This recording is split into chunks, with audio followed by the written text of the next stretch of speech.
Right, so good evening everyone, or morning if you are looking at this video in the morning. So there are a few things that I need to talk about. First and foremost is most of my lecture will be like this. It will be a pre-recorded video, um, because what I'm gonna do is I'm trying to embed this lecture with some features that Spectrum can have. For example, I will add in your attendance. I will add in some questionnaires. I probably do some quizzes based on the lectures, and it will be embedded in the lectures. So that's why on the WhatsApp, I'm actually telling you guys to um, make sure you have access to Spectrum using either a PC or a laptop or a Mac. Okay. I don't want to have I don't want you guys to use mobile phones because some features might not be available on mobile phones. So as best as you can, if you don't have a laptop or a PC, do let me know, then I'll probably change the format. But otherwise, if I don't have any feedback from you guys, then this will be the format that we're gonna do. All right, so today is week 6, or this week is week 6. Welcome to lecture number 1. I well, you know, you just need to learn about proteins, but I changed the title a little bit on um, which is a central dogma of molecular biology: protein building blocks, structure, and classification. All right. So if you looked at your course information previously uploaded on Spectrum, it should be something like this. So this one is, of course, before MCO is being implemented. Okay, so on week 6, supposedly you'll be learning about nucleic acid.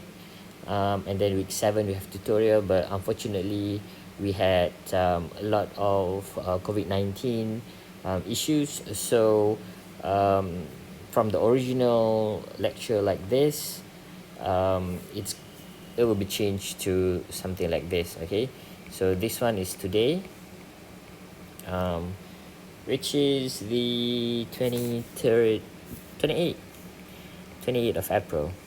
Okay, and also this. Okay, and do remember that each week we will have 2 lectures. So this one is the first one, and then on the second one we have it on Thursday.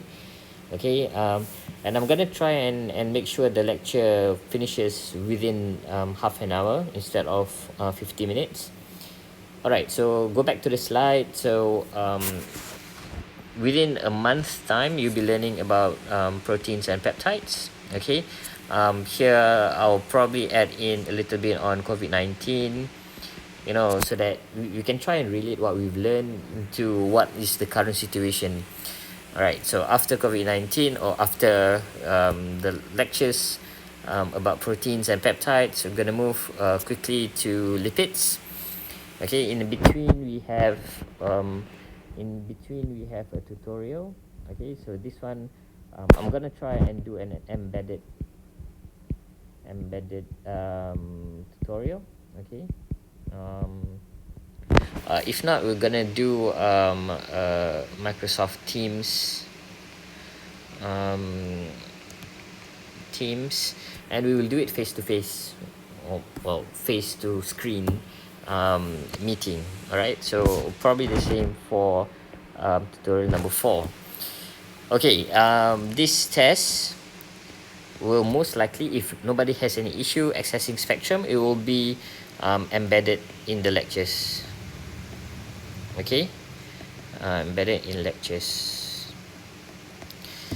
All right, and okay, so in terms of mark distribution, what we're gonna do is instead of 4 tutorials or reflections, or I'm gonna do probably 4 tutorials embedded in the lecture itself. So it can be 4, it can be 14. So probably every week I will put something so that it can be a continuous assessment, a real continuous assessment. All right, and then the second one is this written video and graphic assignment. So this is my plan for now. Okay, so this plan and well, this mark will be for your final exam marks. Okay, this one is for final exam. So instead of having a final exam where you need to write you need to answer questions and whatnot, which in terms of online learning it will be a bit difficult. So um, well, me and some of the other lecturers are planning to do something like this. So either you write it or you do a video graphic, but I'm more keen on doing this. So maybe during the tutorial I'll help you guys a little bit on how you're gonna write your assignment. Okay, so that's why I said here is still subject to change, because I still need to think and consider all the situation that you guys are in. At the same time, what would be the best learning experience for you guys? Okay, so let's go to the first to the lecture itself. So central dogma of molecular biology. So for those who don't know who's Francis Crick, so Francis Crick and his friend discovers the structure of DNA. Okay, deoxynucleic acid, deoxyribonucleic acid. So because, well, supposedly you have touched about this, but you have not, because of the issues that we are currently have about COVID. So I'm not going to touch in very detail about it. It's just that these two brilliant guys actually solved the structure for DNAs. So at that time, DNAs was known to be the primary molecule for synthesizing proteins. Okay, so that's why we call it and then they discovered the structure of DNA, and then more research been done, and then they discovered that the DNA does not directly translate to proteins. Okay, so this doesn't happen. So what scientists back then discovers was that DNA is actually being translated, okay, into RNA, and then transcripted into RNA, and then RNA is being translated into a protein. Okay, so that's the step that was initially taught. Okay, so that's why they call it as central dogma. So central dogma is understanding of something to be real and the most critical thing.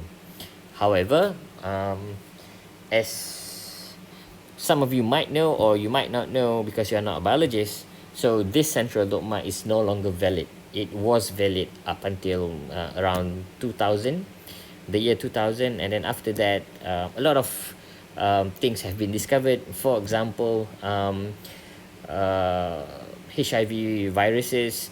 So instead of translating RNA to a protein, it has a DNA that translate into a single-stranded DNA that translated into a double-stranded DNA, and then translated to RNA, and then translated to protein. So there's a lot of variation. It doesn't go this straight way anymore. It doesn't go DNA, RNA, protein. It can go DNA, RNA, protein. It can go RNA, DNA, RNA again, and then protein. And some of them even doesn't have any DNA. It's straightly translated from RNA to a protein. So this is just a basic idea on the central dogma of molecular biology that involves the making of protein. Alright, so since this section focuses on proteins, so we're just gonna focus on that. We're gonna just talk about that. I'm not gonna touch about RNAs or DNAs for the upcoming lectures. Alright, so proteins, the molecular structure that makes us alive, and also that makes COVID-19 so dangerous. Alright, so the building blocks to build proteins. So protein is one of the three main natural polymers. Okay, So why is it a polymer? Because it is made up of a poly amino acid, or no, multiple of amino acids that is covalently linked via amide bonds. Okay, so as you can see in this picture down here, you can actually see this is the first amino acid, okay, and that is covalently linked between these two, the amine group and initially carboxyl group. So if you look at here, so you have a carboxyl group and an amine group. Okay, that is the basic structure of amino acid. All right, so when you have another one amine or another amino acid on this side, ignore the wrong structure, this one is just OH. Okay, when you have another amine group over this side, the amine can actually replace the OH, and then you form amide bond as illustrated on the picture on the right. Okay, so that's the basic structure of, well, the building blocks for proteins. So what you have is you have a lot of these linked together, all right, and it forms a function, a certain function. Okay, and we will see that as we go on to well, next week's also. All right, so some nomenclature that you will see here is a dipeptide, which represent two amino acid. Okay, a tripeptide, oligopeptides normally is 4 and above amino acid. Okay, and a polypeptide is something which is, consists of everything. All right, so this is just a nomenclature. You can have quad peptide and whatnot. All right, so it doesn't make any difference. It's just a naming that we use in chemistry.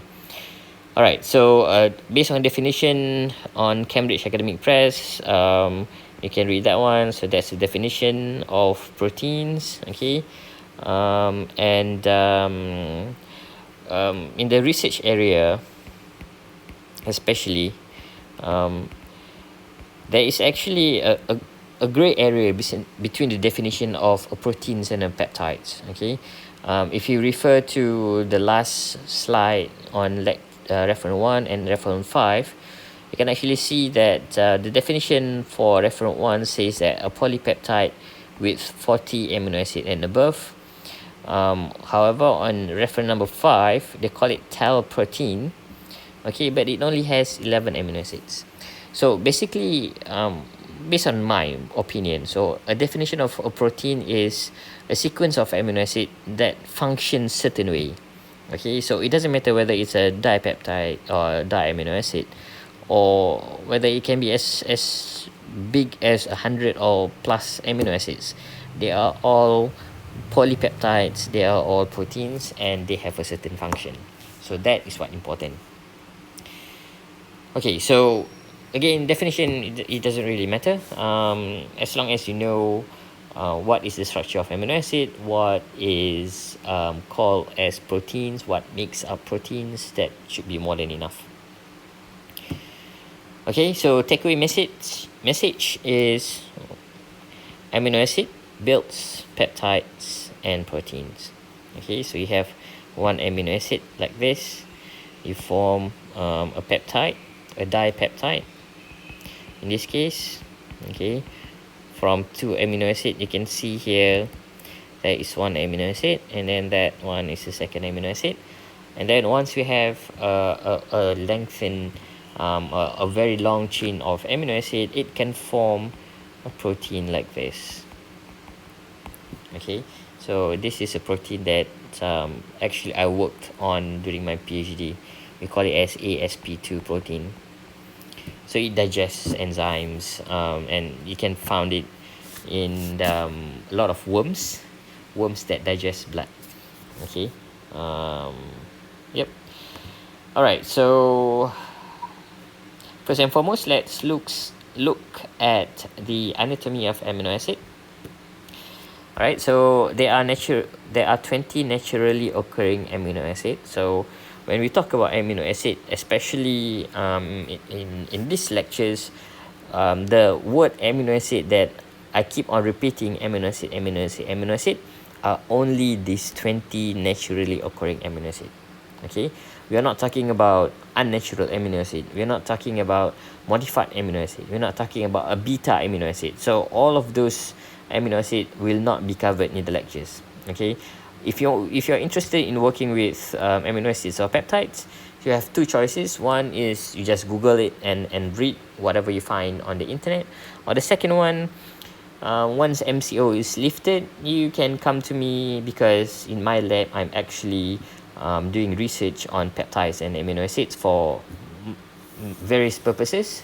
So you can actually tweak the amino acid to your liking, and you can make it a drug, you can make it a carrier molecule, you can make like a lot of fun things. Vaccines, for example, can be made from amino acids. Okay, we'll go to that on probably on the week 9. Okay, so moving back to this lecture, there are 20 naturally occurring amino acid.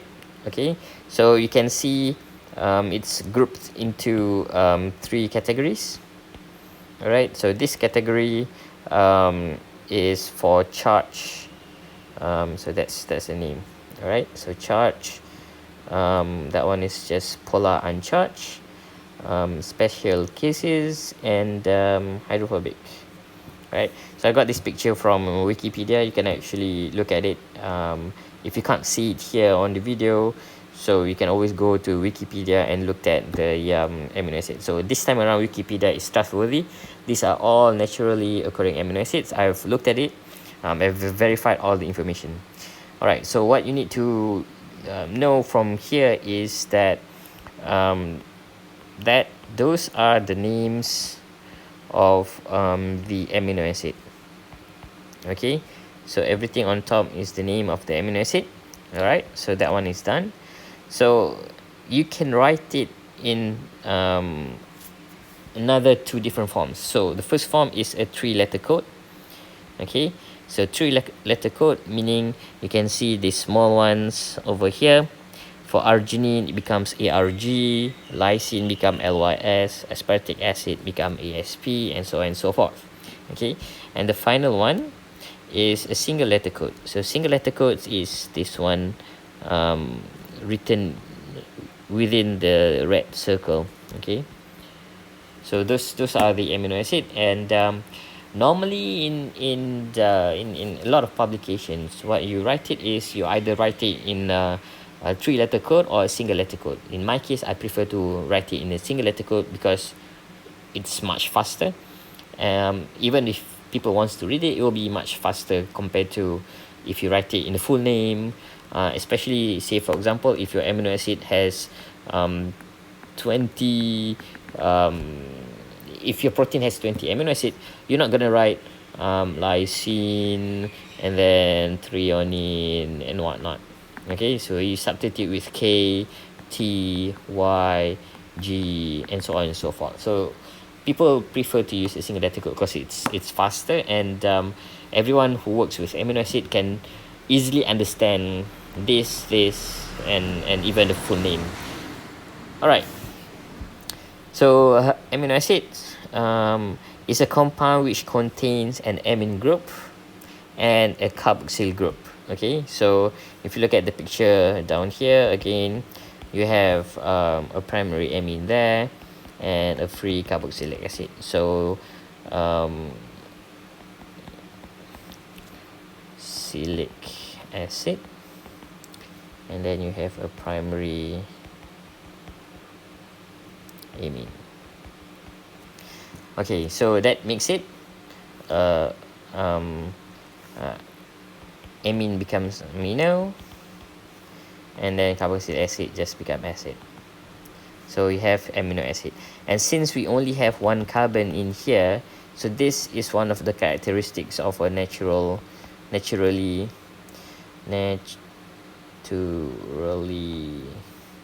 occurring amino acid.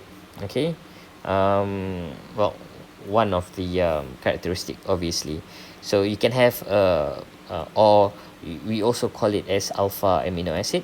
So for a beta amino acid, for example, as you might have guessed, it will have 2 carbons before you can see the amine group. So this one is alpha, beta.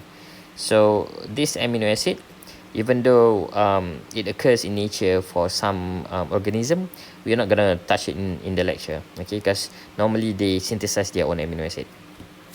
Alright, so the amino acids here that we are talking about is alpha amino acid, and it's the 20 naturally occurring amino acid only. Okay. Okay, so because this carbon in the middle here, you know, and it has 4 different attachments, so again it becomes it creates a stereogenic center.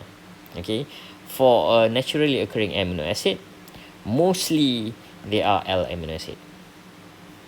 Okay, mostly there are a few D amino acid that is being used, for example, by bacteria and whatnot, but for us humans at least, I would say 99.9% are all L amino acids. Okay, so it has a stereogenic center, so you can have L amino acid or a D amino acid.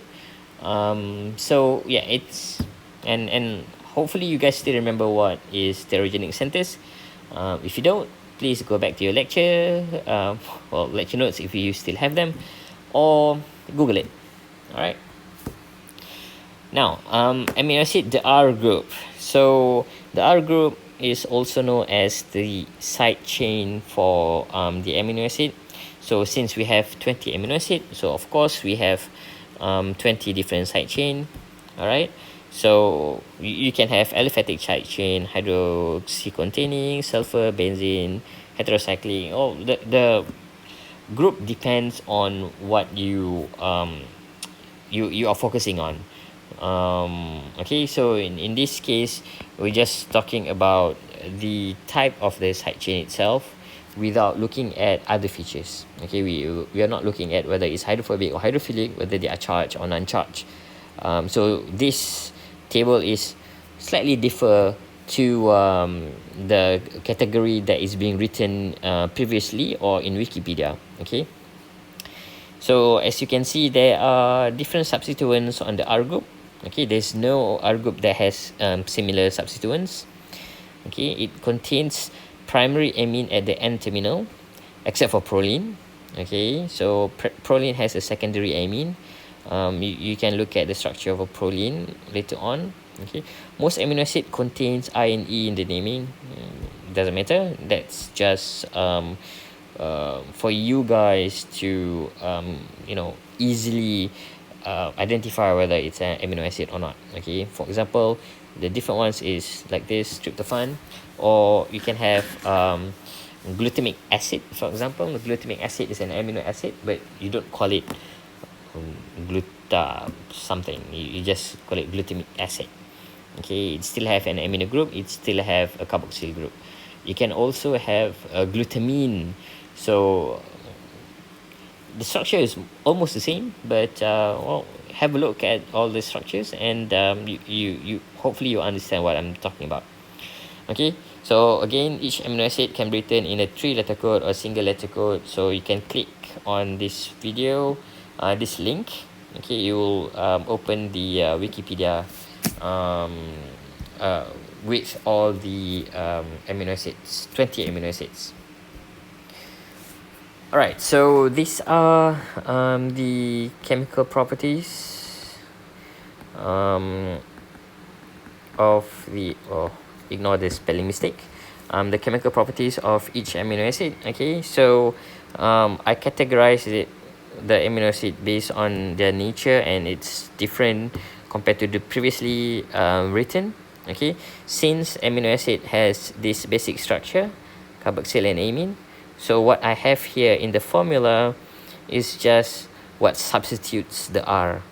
Okay, so for example, for cysteine, if you take that one, you put it there, so you have CH2 and then SH. Okay, so that's how is it. it is. Okay, cysteine. For glycine, you just substitute H, R with H, then you have glycine. So glycine doesn't have any stereogenic center. Okay, please remember that.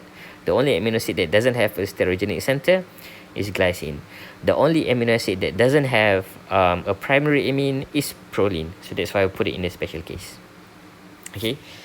All right. So these are all the basic information for cysteine. So cysteine, in 2-letter code, it becomes a CYS. Single letter, it becomes a capital C. Okay. So when you want to write an amino acid in the in 1-letter code, it for L amino acid, it always you always write it in capital letters. Okay, C.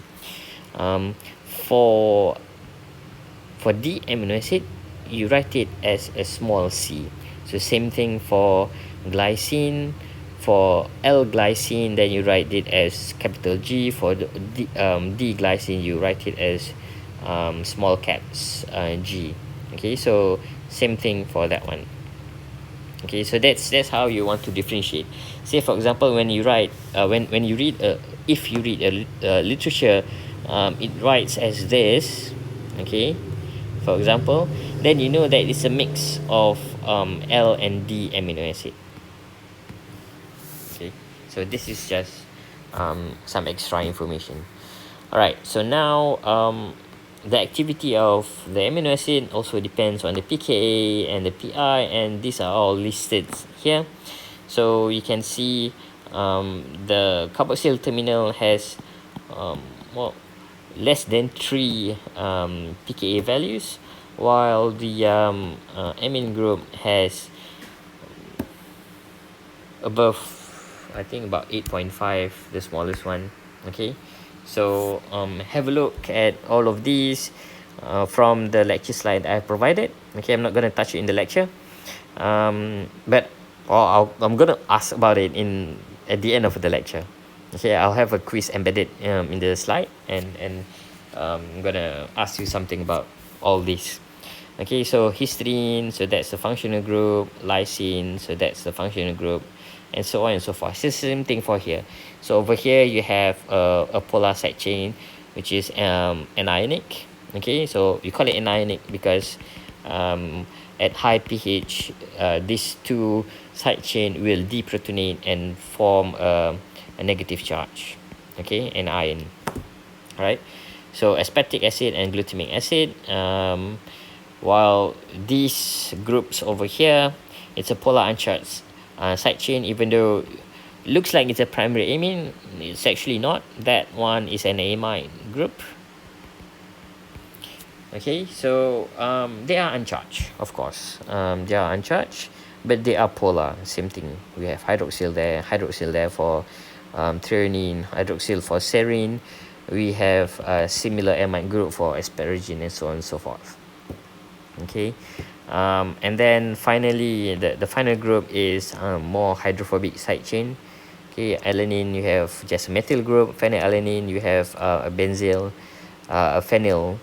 Well, that one is a phenyl. Okay, a benzene plus 1 CH is called as phenyl, so that's why we call it phenylalanine. We call it alanine because well, alanine is just one carbon like this, so it's a naming thing. We have leucine, isoleucine and leucine. You have methionine and valine. Okay, and the other two non-polar hydrophobic side chains are tryptophan and tyrosine. So even though tyrosine has a hydroxyl group there, but next to a benzylic structure, the pKa is very high.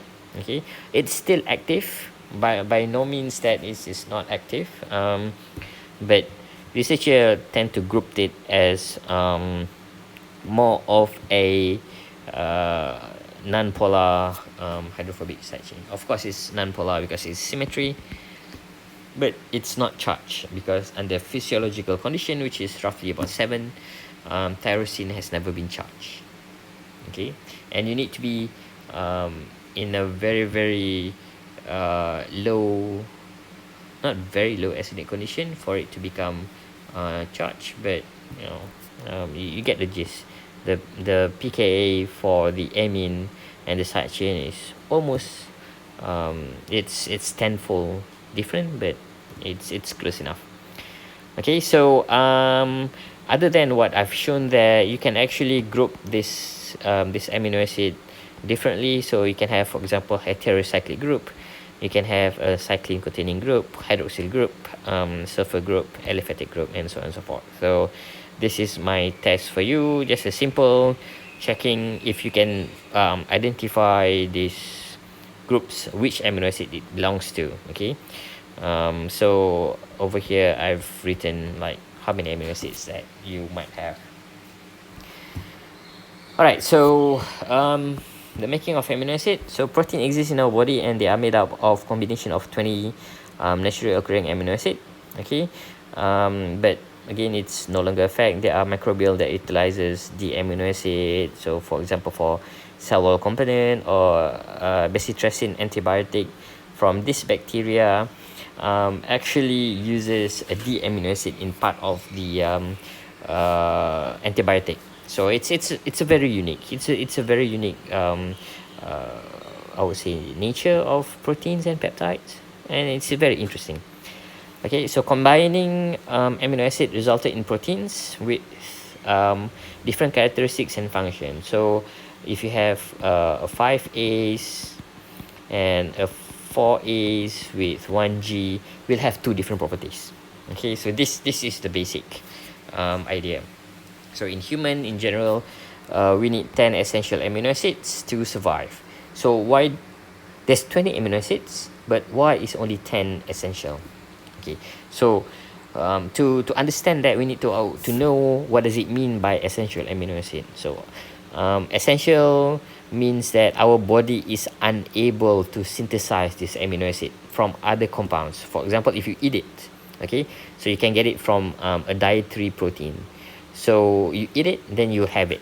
If you don't eat meat, for example, or vegetable that contains a lot of proteins, so your body will be lacking in these essential amino acids. Okay, the non-essential, on the other hand, can be synthesized, biologically synthesized in our body. So the source can be from the essential amino acid. So from here you convert it to here, or even from a different food, and you will see in the next slide that you can actually get it from glucose. All right, so those are just the list of the essential and non-essential amino acids. Okay, sorry, advertisement. I'm at the college, so I need to take care of your friends. All right, so now so these are the two groups of essential and non-essential amino acids listed down in a single letter code. So again, try and find out what is missing. Okay, so can you identify all of these? And for purpose of your training, probably if you want you can memorize everything if you want. I'm not gonna force you, I'm not gonna ask you about it, because again, we do have a final exam. So that's it. Okay, so now this is natural synthesis cycle of an amino acid. That by all means, this is not in humans. Okay, for humans, I think ours is mostly somewhere partly from glycolysis and the citric acid cycle. Okay, so but this one is just a natural cycle in biology. Okay, just to show you a little bit. Again, you don't need to memorize this.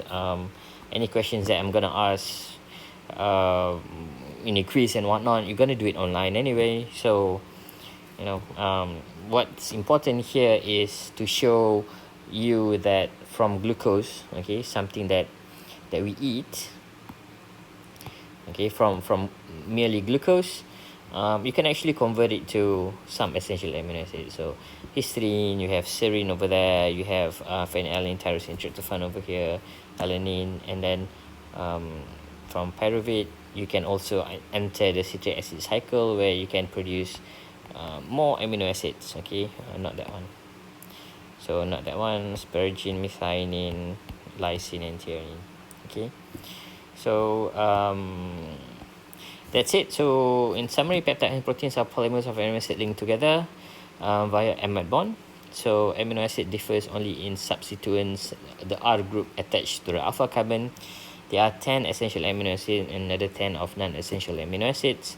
There are a lot more of unnatural amino acids, even more than 20. Almost all amino acids found in nature have the L configuration, right? As I've shown, D configuration is very limited. Yeah. Okay, but it doesn't mean that if you do a D configuration, the protein doesn't work. There's actually a drug that's being synthesized using a D configuration, and it actually works better because the degradation pathway of a protein in our body is by using another protein.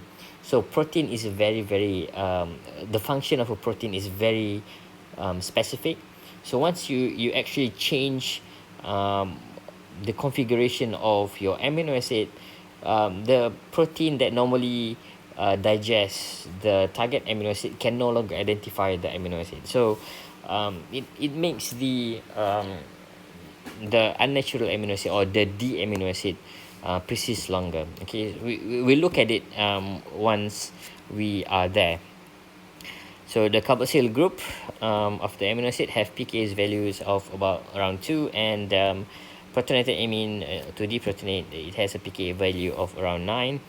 And at physiological condition, amino acid exists as cation. Again, I don't think I need to touch about this, but maybe I will.